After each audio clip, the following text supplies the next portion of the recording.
Donc nous lisons Exode chapitre 28.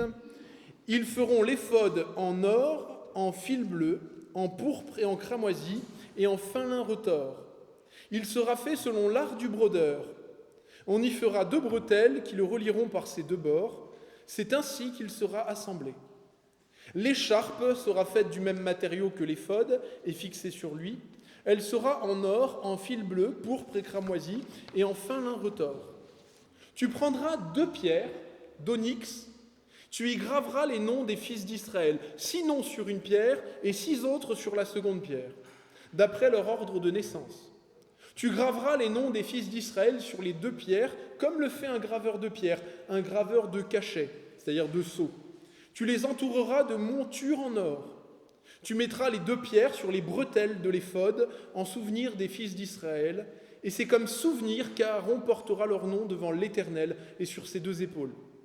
Tu feras des montures en or, ainsi que 2 chaînettes en or pur que tu tresseras en forme de cordon, et tu les fixeras aux montures, les chaînettes ainsi tressées.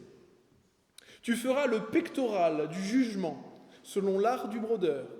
Tu le feras avec le même matériau que l'éphod, c'est-à-dire en or, en fil bleu, en pourpre et en cramoisi, et en fin lin retors. Il sera carré et double. Sa longueur et sa largeur seront de 25 cm. Tu y enchâsseras une garniture de 4 rangées de pierres. Première rangée, une sardoine, une topaze, une émeraude. Deuxième rangée, une escarboucle, un saphir, un diamant. Troisième rangée, une opale, une agate, une améthyste. Quatrième rangée, une chrysolite, un onyx, un jaspe. Ces pierres seront enchâssées dans leur monture en or.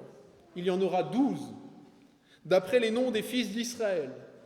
Et elles seront gravées comme des cachets, chacune avec le nom de l'une des 12 tribus. Lorsque Aaron rentrera dans le sanctuaire, il portera sur son cœur les noms des fils d'Israël, gravés sur le pectoral du jugement, pour en garder à toujours le souvenir devant l'Éternel. Et nous lisons la fin. Tu feras une lame en or pur, tu y graveras, comme le fait un graveur de cachet, sainteté à l'Éternel. Tu l'attacheras avec un cordon bleu sur la tiare, sur le devant de la tiare. Elle sera sur le front d'Aaron. Ainsi, Aaron sera chargé des fautes commises par les Israélites lorsqu'ils m'apporteront toutes leurs saintes offrandes. Elle sera constamment sur son front devant l'Éternel pour qu'il leur soit favorable. Tu feras la tunique en fin lin. Tu feras une tiare en fin lin et une ceinture brodée. Voilà, frères et sœurs, nous arrêtons ici la lecture de la parole de Dieu. Alors, ici, nous découvrons la tenue du grand prêtre. Et elle est décrite comme si elle faisait partie du mobilier du tabernacle. D'ailleurs, ce passage est intercalé entre une description d'un mobilier et la description d'un autre mobilier. Et plus encore, l'étoffe même qui est utilisée, eh bien, je ne sais pas si vous avez reconnu, mais il y a 1 mois à peu près, il y a 3 semaines, on avait lu de comment avait été fabriqué le voile, le rideau de la partie sainte, et il était fait en quoi ? En or et en tissu de couleur pourpre, cramoisi et en fin lin. C'était exactement les mêmes matériaux. Et donc, ça donne vraiment l'idée que l'habit du grand prêtre, et même le grand prêtre lui-même, fait partie du tabernacle au même titre que le reste, et que le reste du mobilier. Une chose en tout cas est très importante, c'est que ces habits étaient magnifiques. Et que c'était tellement important que ces habits soient bien faits et effectués exactement comme Dieu le voulait, qu'il a fallu que Dieu donne son esprit aux artisans pour qu'ils le fassent de façon extraordinaire. Tu feras à ton frère Aaron des vêtements sacrés pour marquer son importance et son rang. Et nous découvrons donc un pectoral, un éphod, une robe, une tunique brodée, une tiare, une sorte de coiffe, et une écharpe. Et nous allons essayer de comprendre qu'est-ce que le Seigneur a voulu nous dire à travers ces choses. Parce que vous le savez, ça n'est pas laissé au hasard. C'est le Seigneur lui-même, c'est Dieu qui a demandé à Moïse de faire les choses et il a donné des critères très précis. Alors on va essayer de comprendre. D'abord, il y a les couleurs. Il y a cramoisi et pourpre, qui sont toutes les deux en fait des dérivés du rouge. Le cramoisi, c'est du rouge foncé, le pourpre du rouge vif. Il y a du bleu et il y a le lin qui est un matériau pur à l'époque, un matériau qu'on laisse blanc, le plus blanc possible, donc il y a donc du blanc. Et si on réfléchit, pourquoi Dieu a voulu du rouge, sous deux déclinaisons, du bleu et du blanc? Et il a voulu que le tabernacle soit fait avec ces couleurs, il a voulu que le grand prêtre soit revêtu des mêmes couleurs, etc., etc. Alors, il y a des choses pour lesquelles on a une explication extrêmement claire dans la Bible, où Dieu nous donne vraiment les pistes, enfin pas les pistes, il nous donne vraiment les éléments qui nous permettent d'être sûrs à 100%. Et puis, il y en a d'autres où c'est plus des pistes, on est moins sûr. Et là, pour les couleurs, on en est moins sûr. Mais il y a une chose qu'on peut lire dans la lettre de Jean. Et dans la lettre de Jean, alors qu'il parle de la grandeur de Jésus, de son importance et du fait que tout témoigne de son rôle, voici ce que l'apôtre Jean dit. Il y a sur la terre trois choses qui rendent témoignage, trois qui rendent témoignage de Jésus, à savoir l'esprit, l'eau et le sang. Et vous le savez, et il le dit, et ces trois-là se rapportent à un seul, c'est-à-dire au Seigneur. C'est la première lettre de Jean au chapitre 5. Et si on regarde le sang, vous savez que le sang a une particularité, c'est que notre sang a deux couleurs de rouge. On a des veines qui viennent pour apporter le sang, d'autres qui repartent dans l'autre sens. Et donc, quand le sang contient de l'oxygène, il n'a pas exactement la même teinte de rouge que le sang qui, lui, n'en a plus, qui vient de le déposer. Ce qui donne un rouge un peu vif et un rouge un peu moins vif. Pour le blanc, eh bien, le symbole est très clair, c'est l'esprit. L'esprit, c'est la pureté, l'esprit de sainteté. Et le lin symbolise dans sa pureté, dans sa sainteté, l'esprit. Et enfin, évidemment, pour le bleu, c'est assez évident, c'est l'eau. L'eau qui représente la purification, mais aussi le baptême. Et ces trois éléments se rapportent, dit l'apôtre Jean, à un. Faut-il donc y voir, et je crois que nous avons raison de le voir, une préfiguration de ces éléments qui témoignent et qui témoigneront du ministère de Jésus dans ses couleurs. Alors il y a ensuite l'éphod. L'éphod, c'est un mot un peu intraduisible, d'ailleurs c'est pour ça qu'il est laissé tel quel, parce que de base, je ne sais pas ce qu'est un éphod. Mais ce qu'on comprend, c'est que l'éphod, dans ce contexte, est une sorte de tablier cérémoniel, un tablier sacré, avec un système d'attache aux épaules, et c'est sur cet éphod que sera fixé le pectoral qui se met sur la poitrine. Et cet éphod a une particularité, c'est qu'il a des sortes d'épaulettes, ici et là, et de chaque côté, sur ces épaulettes, eh bien, il y a une pierre, une tablette faite en pierre précieuse, qu'on appelle le l'onyx. C'est une pierre généralement noire, mais qui peut être aussi grise, voire gris clair.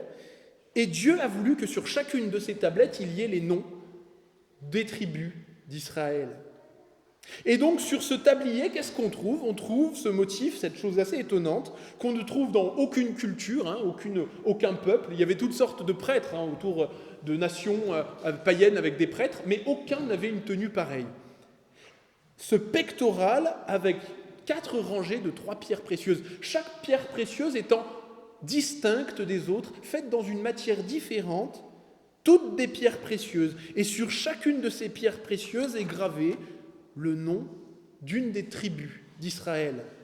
Ainsi est-il écrit, lorsque Aaron rentrera dans le sanctuaire, dans le lieu saint, il portera sur son cœur les noms des fils d'Israël. Il portera sur son cœur les noms des fils d'Israël. Et c'est là que la symbolique se révèle.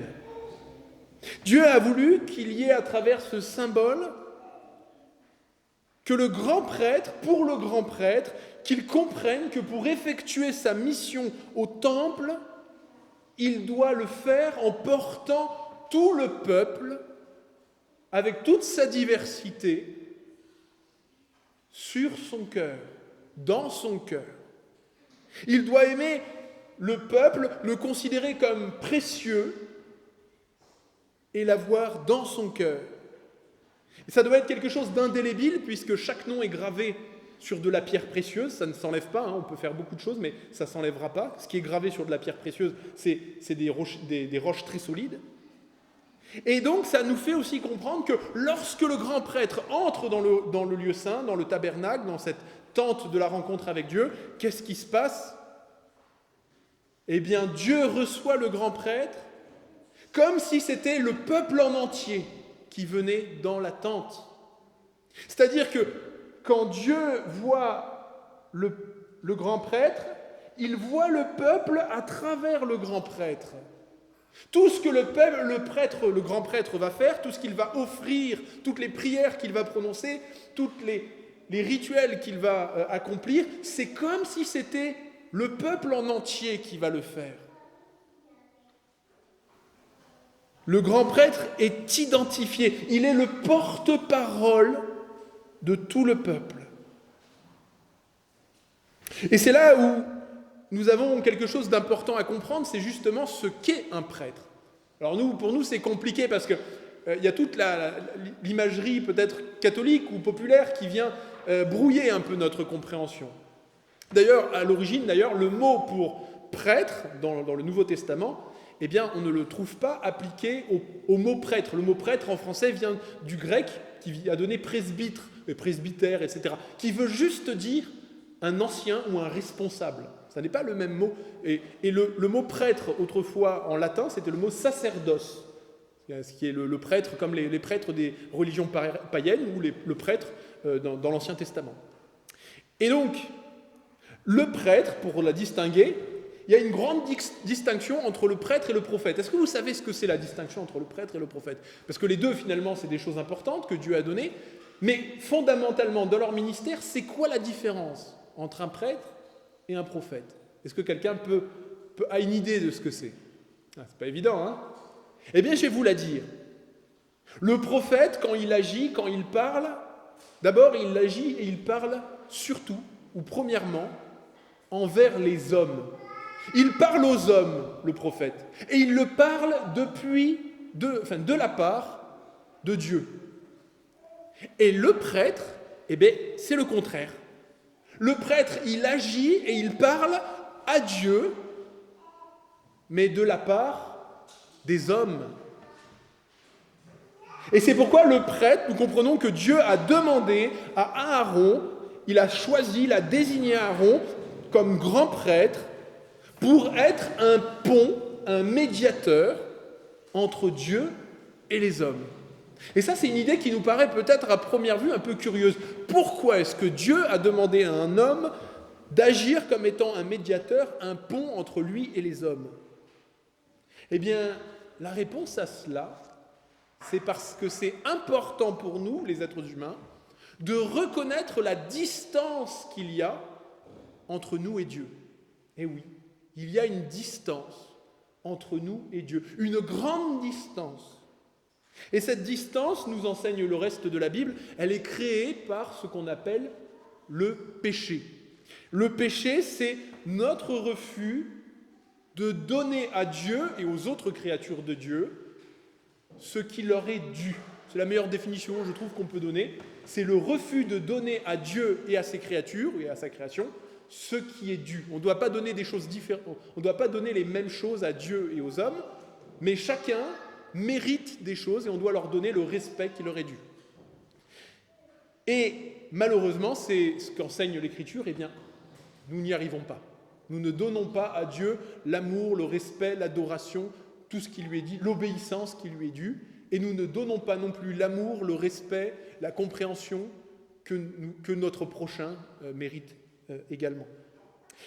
Et donc, pour donner un peu l'image, c'est un petit peu la distance qui nous sépare avec Dieu, c'est un petit peu comme si quelqu'un qui avait un casier judiciaire qui était peu recommandable, qui avait plusieurs fois fait des infractions, qui avait une longue histoire de révolte et d'insoumission, demandait du jour au lendemain à manger avec le président. Hein? Est-ce que vous pensez qu'un individu lambda comme ça, du jour au lendemain, il peut dire je vais appeler Macron ou je vais appeler je sais pas qui, Poutine ou Trump ou enfin je sais pas, bon, c'est pas des gens comme Dieu, on est d'accord, mais bon, quelqu'un d'important, et je vais lui proposer qu'on mange ensemble. Est-ce que ça a une chance d'aboutir? Non, ça n'a aucune chance d'aboutir, aucune. Eh bien, imaginez maintenant que vous ayez accès à quelqu'un qui connaît très bien le président, qui a l'habitude d'être à sa table, qui le côtoie, qui le connaît, et que celui-ci dit « Oui, c'est vrai, il a fait beaucoup d'erreurs, oui, d'accord, il est peu recommandable, mais honnêtement, ça vaudrait la peine quand même que tu le rencontres. » Là, vous auriez déjà plus de chances de le rencontrer.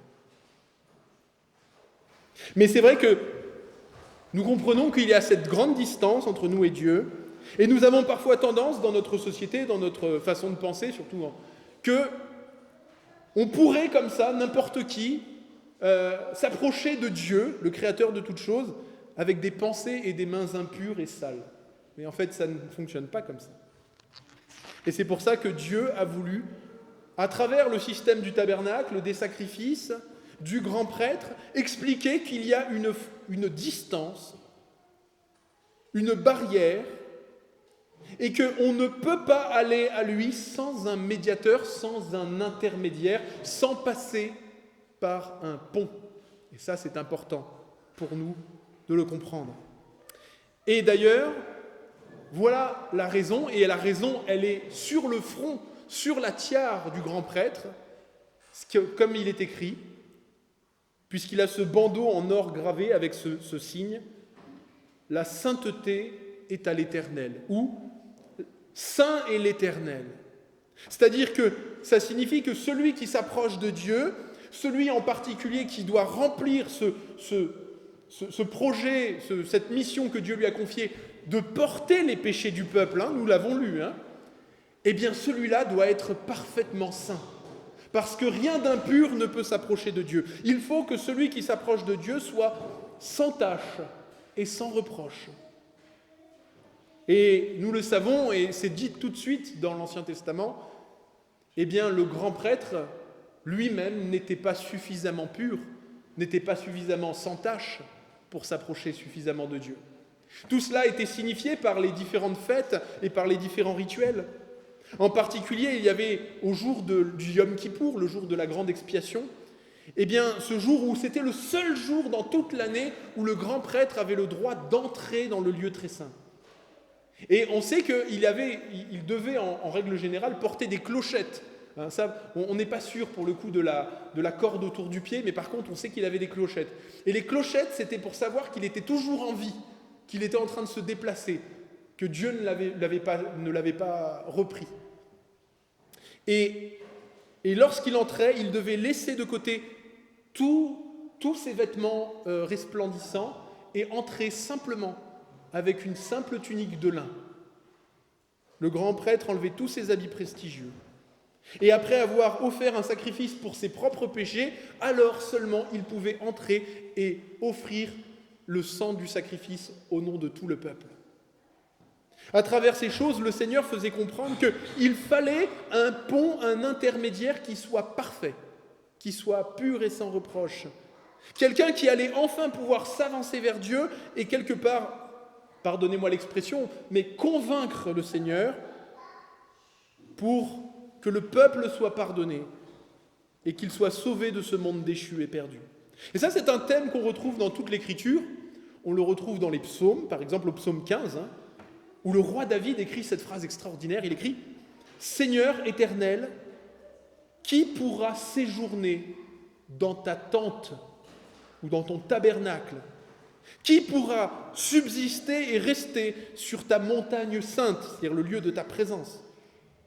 C'est celui qui marche dans l'intégrité, qui a pratiqué la justice et qui a dit ce qui est vrai.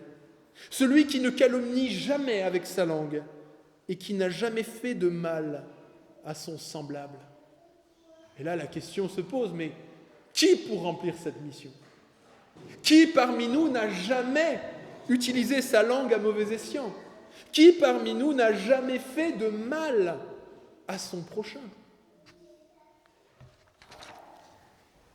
Et c'est dans le livre de Job qu'on trouve la réponse à cette question. Parce que Job va subir des épreuves très difficiles, et dans toutes ces épreuves, il va se sentir injustement condamné par Dieu, malgré sa foi. Et il va découvrir qu'il va avoir besoin d'un pont, d'un médiateur entre lui et Dieu. Voilà comment ça se passe dans le livre. À un moment, Job s'écrit cette phrase au chapitre 9, il dit « Ah, si seulement il y avait entre nous, c'est-à-dire entre lui et Dieu, un médiateur qui poserait sa main sur nous deux. » Puis, il dit quelques chapitres après cette phrase, il dit « Seigneur, sois toi-même ma caution auprès de toi-même. Autrement, qui d'autre que toi pourrait répondre pour moi ?» Et finalement, Job parvient à cette révélation extraordinaire. Quelques chapitres après, il dit cette phrase « Mais déjà maintenant, mon défenseur, mon témoin est dans le ciel. Mon témoin est dans les lieux élevés. Et je sais que celui qui me rachète est vivant et qu'il se lèvera le dernier jour sur la terre. Et quand ma peau sera détruite, il se lèvera. Quand même je n'aurai plus de chair, je verrai Dieu. » C'est la beauté et le mystère incroyable de l'Évangile. Il a fallu que, parce qu'il y avait besoin d'un pont, d'un médiateur entre nous et les hommes, qu'il y avait une distance que nous ne pouvions pas franchir, il a fallu que Dieu se fasse lui-même, comme Job l'avait prophétisé, que Dieu se fasse lui-même notre médiateur, notre défenseur, notre avocat, notre grand prêtre, en la personne de Jésus de Nazareth. Il a fallu pour cela que Dieu fasse quelque chose de totalement fou, qu'il prenne la chair humaine, qu'il s'incarne, qu'il se fasse homme, qu'il naisse comme un enfant de la Vierge Marie, qu'il souffre à nos côtés et surtout à la croix pour nos péchés, et qu'ainsi il nous rachète. C'est ce mystère insondable, cette beauté extraordinaire de l'Évangile que l'apôtre Paul loue auprès de Timothée dans sa première lettre à Timothée, chapitre 2. Il dit ceci: « Il y a un seul Dieu et il y a aussi un seul médiateur entre Dieu et les hommes. C'est Jésus-Christ en tant qu'homme.